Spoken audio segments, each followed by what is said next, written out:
college. Woo! Hey everyone, how are you doing? It kind of looks like Wartburg College is trying to save on electricity with all these headbands out there. But, so I'm kind of confused about how I feel about coming back to college because, you know, it's college, but then I also think my family's kind of nuts. My family, we had a 3-day debate over the definition of a salad. We were at Christmas dinner and my grandmother, she set down some sort of concoction on the table. It had like Jello, marshmallows, some sort of like pretzel bits, and she's like, "Do you want salad?"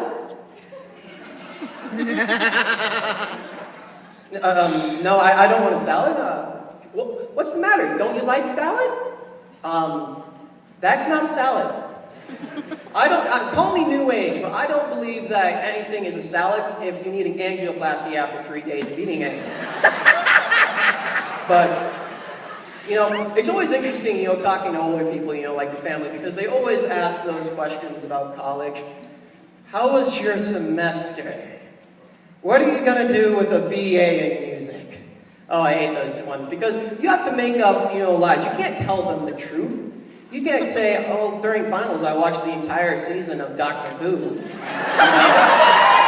Like, you just can't do that, you know? You can't say I sat the entire time with a bowl of Fruit Loops in my lap, you know? You have to kind of make up, you know, kind of interesting things to say about that, you know? But I believe that I'm in college, so I have the right to do whatever the hell I want, you know? It's kind of like the YOLO type mindset that we have. You know, so if I want to stay my entire break, you know, in pajama bottoms, watching Teenage Mutant Ninja Turtles, you know, I definitely think, hey, I'm learning something. I'm learning about the Renaissance painters. So, I mean, I'm definitely, I think I'm definitely doing something there. But my grandpa, he always asks these questions. Have you got a girlfriend yet? Like, staring at a picture of Emma Watson for 4 hours isn't technically a girlfriend. I don't know what that is. I mean, because I think that's perfectly acceptable, you know? But, you know, like, yet again, I'm running out of funny, clever sayings to, you know, say this stuff, you know? Like, have you found a girlfriend yet? I didn't have the money to pay for it this weekend.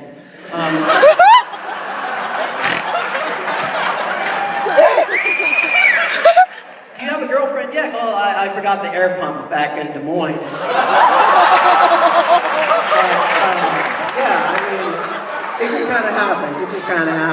But I want to thank you everyone for coming out. You know, it's great. I mean, you could be pre-gaming right now. So I appreciate you guys coming out.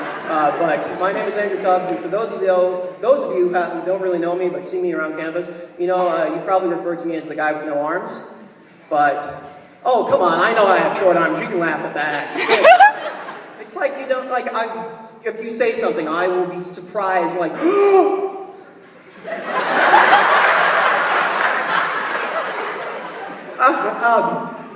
no, okay. But, so for Christmas, I got an iPhone before that, I just had one that flipped. And I was watching people with iPhones, and I'm like, you know, they Snapchat a lot, you know? That's like the perfect way to flirt with a girl, you know, Snapchat. But whenever I do that, I only get a picture of my nose. And like, I'm trying to like woo a girl, and you know, it's just a whole bunch of hairy nostrils with boogers and all that stuff, you know.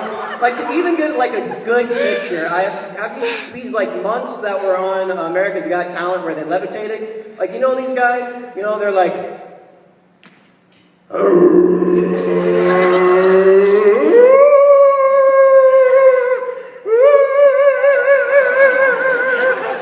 Snapchat. Yeah, so I have to do that to at least get a decent picture. But for those of you who know me, you probably know that I don't like to eat much. I eat and hate it because I'm antisocial. But besides that, the sneeze guards, you know what the sneeze guards are? You know, they're the plastic things that protect your food. Those things suck. Because there are only two ways that I can get my food. It's either I have to do the weirdest limbo ever where I have to fold my body in half from the rib cage, kind of go at it blindly, you know, put my hands in the mashed potatoes and all that. Where are the tongs? Where are the tongs? You know, it's either that, or I have to like army crawl through it, get through all of the peas and all the leftover sauces, and you know, at the end there's no really good answer for that. You know, I would go for the army crawl because then I get you guys sick, and that's kind of funny. But no, you know how tough it is to buy jeans for when you have a 30 size waist and a 36 size ass? Like seriously, like this one girl asked me if like I could twerk. I'm like, honey, I don't twerk. Gravity does it for me. You know, it's kind of like the Newton's cradle type thing with the balls on the string that goes boom, boom, boom, boom, boom. Like just gravity. It's how it works. But you know, I kind of have a sneaking suspicion that I would be kind of good in a bar fight. I don't really know why, but does anybody know here know Game of Thrones? Anyone know? There we go. Okay. So Tywin Lannister, you know, the little imp, the short guy. When he goes into battle, he goes with a battle axe and he starts chopping off people's legs because they can't see him. I kind of think I'd do the same way, except just cock shots down the ball. You know, bam, bam, bam, bam, bam. Bam.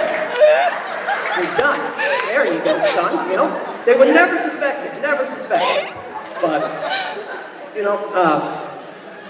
In high school, about my junior year, I had a pretty big surgery, and I was in a wheelchair for a rather long time. And while I was at the bar, that was interesting. Going to the bar in a wheelchair, you know, because everything's kind of eye level to crotch level, you know. And I mean, for some of that, it's good, but then for some people, you just don't want that information. You know, you just really don't want to know that, you know. And it's always interesting when I go to the bar, because I don't know if girls are checking out my arms or if they're checking out my biceps. You know, it's just kind of like, they give me this fuggy eye, I'm like, what the hell are you looking at, girl? You know? But, you know, when I did, you know, hook up with a girl in my wheelchair, it was kind of interesting because it was more like drive-through. You know? And eating at Wendy's had a different connotation.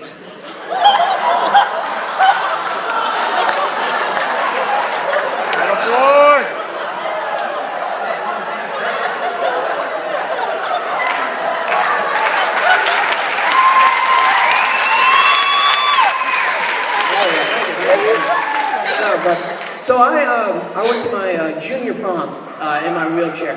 Actually, before that, I actually went to a rave in my wheelchair. Now that's interesting, because my wheelchair is like a tank, so it doesn't move. So I'm like dead, and I'm not moving. People are jumping all around me, you know, and I want to stress again the eye to crotch level. But this time, everything is bouncing.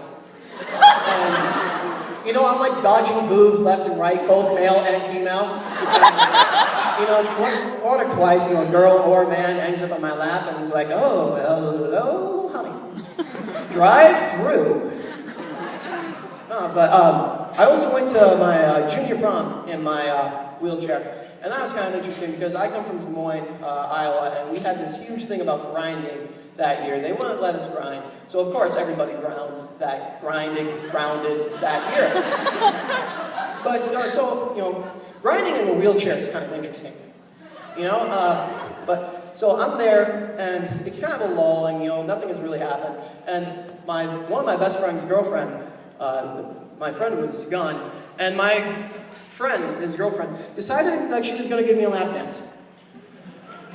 Yeah, I mean, that was an interesting, you know, night, you know? But, so I'm at my prom, you know, crotch to eye level with everyone, and my best friend's girlfriend is on my lap riding me like a donkey. And I just kind of look over, and there's my principal and the security guard who's bouncing everybody out. And I make eye contact with this guy.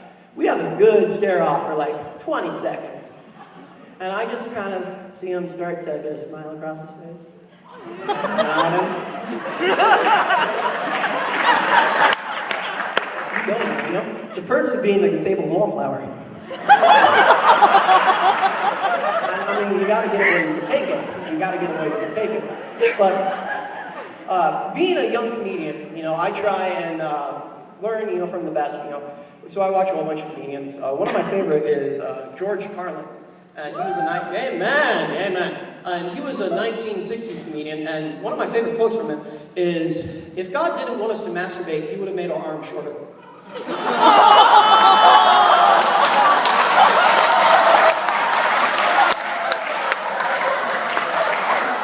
now let me explain something to you, George Carlin. First of all, this joke I have to do a little educational thing to really show this joke. Okay, so what I have is called TAR syndromes, okay? It's short for thrombocytopenia with absent radius disease. Now, the absent radius is obvious, but many people don't know what thrombocytopenia means.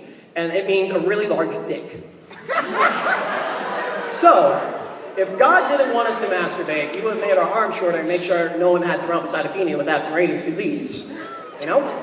But actually, a lot of people ask me that question. I was at a party once. It was a band camp, so it was a real virgin fest. But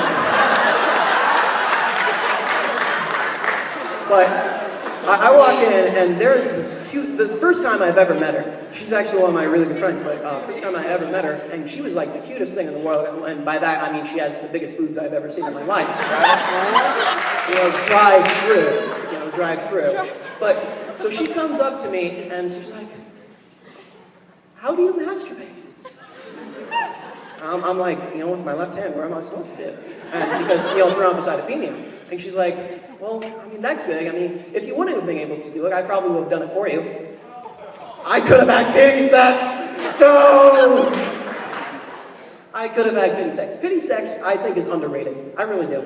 I think, kind of in the scheme of sexual encounters, I think you have makeup sex, pity sex, and then end of the world sex. And that's basically how I came to be, because my parents, being dinosaurs, of course, saw that meteorite coming. Next video. Damn, girl, I like that tail. So, did you actually know that before T-Rexes had sex, they would tickle one another? True story. So definitely don't tickle me, otherwise it might get a little randy. But just don't do it. Unless you really want to see what thrombocytopenia is, I wouldn't do that. But I kind of like to end the show on this one because it's one of my favorite jokes. But did you know that in Amsterdam, because of their healthcare laws, people with disabilities can visit a prostitute for free twice a month? So I have a plane ticket to Amsterdam. I'll see you later.